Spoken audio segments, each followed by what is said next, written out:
From Pacifica, this is Democracy Now!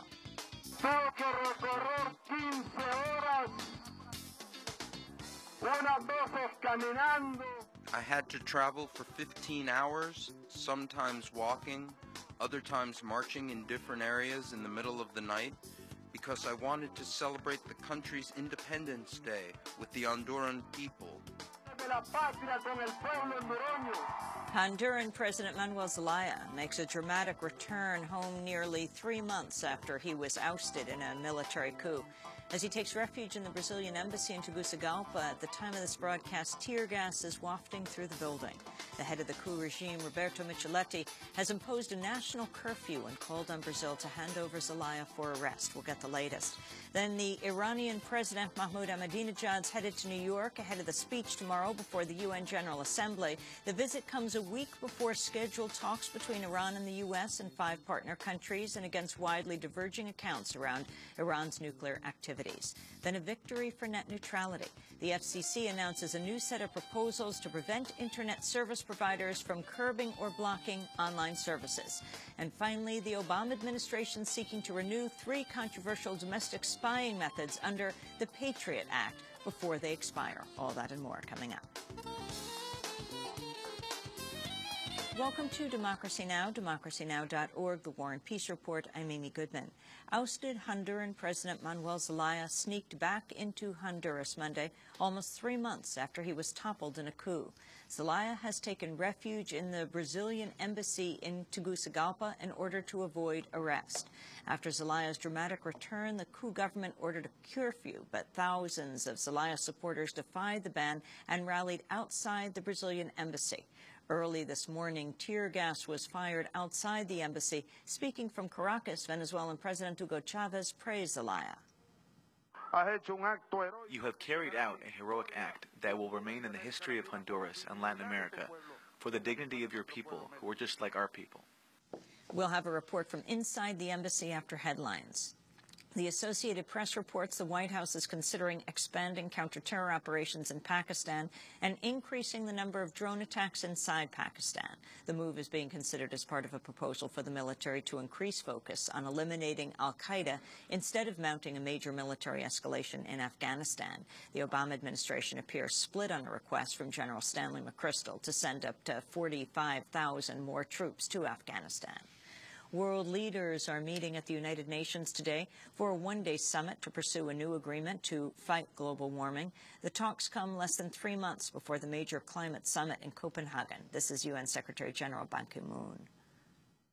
The aim of tomorrow's summit meeting is for leaders to mobilize political momentum that can accelerate the pace of negotiations and help strengthen the ambition, what is on offer.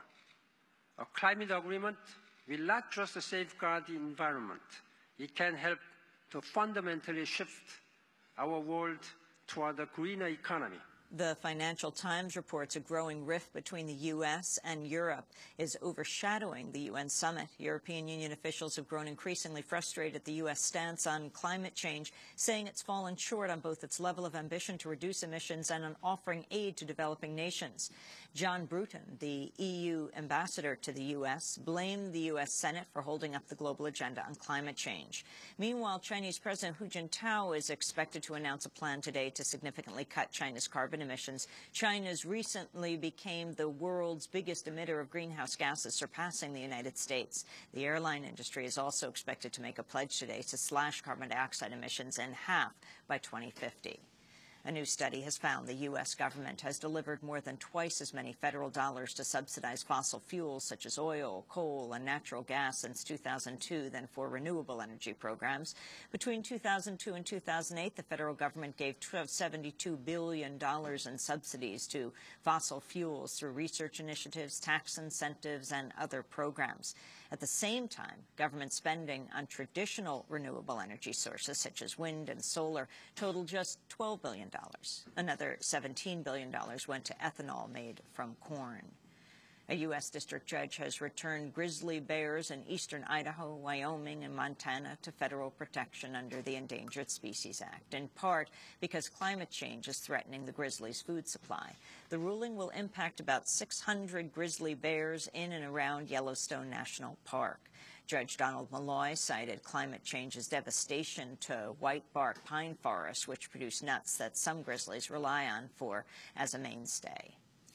President Obama's meeting Israeli Prime Minister Benjamin Netanyahu and the Palestinian Authority Chair Mahmoud Abbas in New York today. The meeting marks the first between the Israeli and Palestinian leaders since Netanyahu was elected. On Monday, the White House attempted to downplay expectations. Press Secretary Robert Gibbs said, quote, "We have no grand expectations out of one meeting."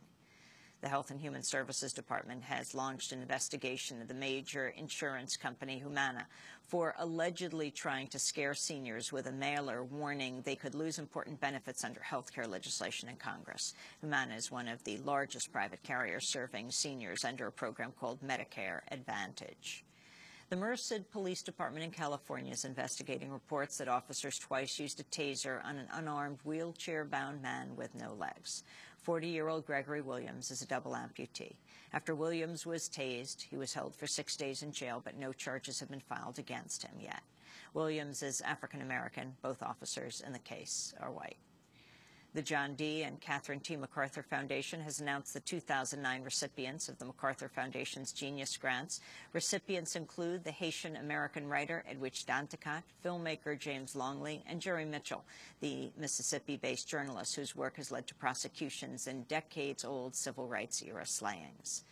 And the political pranksters, the Yes Men, have distributed thousands of copies of a fake edition of the New York Post focused on the climate change crisis. The lead headline reads, quote, "We're screwed." The 32-page paper was released to coincide with New York Climate Week. And those are some of the headlines. This is Democracy Now!, democracynow.org, The War and Peace Report. I'm Amy Goodman with Sharif Abdul.